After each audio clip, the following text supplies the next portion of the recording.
আমি মিশো থেকে বেশ ২-৩ মাস আগে জিনিয়া ফুলের বীজ অর্ডার করেছিলাম। সেটা ছিল মিক্স।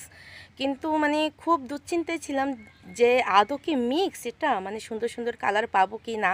তো যখন আমি গাছ চারা বানালাম, ঠিক আছে? গাছটা বড় হলো, ফুল ফুটলো, তখন জাস্ট আমি অবাক। তোমরা দেখো কত সুন্দর, সুন্দর কালার।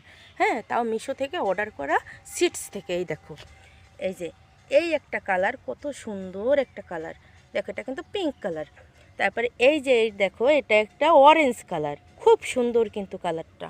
আর ফুলগুলো কত বড় দেখেছো? এই একটা দেখো, এটা হচ্ছে পার্পেল কালার। এই ফুলটা ফুটেছে কিন্তু প্রায় আজ 17 দিনের মতো হয়ে গেছে। বুঝতে পারছো? 17 দিন অনেকটা দিন। এই দেখো এটা কিন্তু একটা মানে কি বলবো, রেড, রেড বলা চলে না, এটা কী কালার আমি জানি না।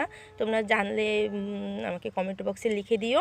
খুব সুন্দর ফুলটা। এর ভিতরেও কিন্তু দেখো আবার হলুদ রঙের একটা ফুল হয়, এখানে কিন্তু ডবল ফুল। এই হলুদ রঙের ফুলগুলো কিন্তু ছোট ছোট, খুব সুন্দর দেখতে। তারপরে এই দেখো, হ্যাঁ এই দেখো এই একটা কালার, রেড কালার। দেখেছো কত সুন্দর ফুলের কালারগুলো? তাহলে এখানে কটা কালার হলো এখন পর্যন্ত? আপাতত দুটো, রেড অরেঞ্জ দুটো, তারপরে এই একটা কালার তিনটা, ওই একটা চারটা, আর ওই একটা পাঁচটা, ওই কর্নারে একটা ছটা, মোট ছটা কালার।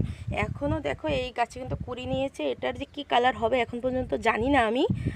হয়তো এটা হলুদ হতে পারে। আরও অনেকগুলো গাছ আছে যেগুলোর ফুল এখন পর্যন্ত ফোটেনি। আশা করছি এগুলো থেকেও বেশ নতুন নতুন কালার বের হবে। হ্যাঁ, কিন্তু দেখো ফুলের সাইজ দেখে তো আমি অবাক। তো পরবর্তী আপডেট তোমাদেরকে পরে জানাবো।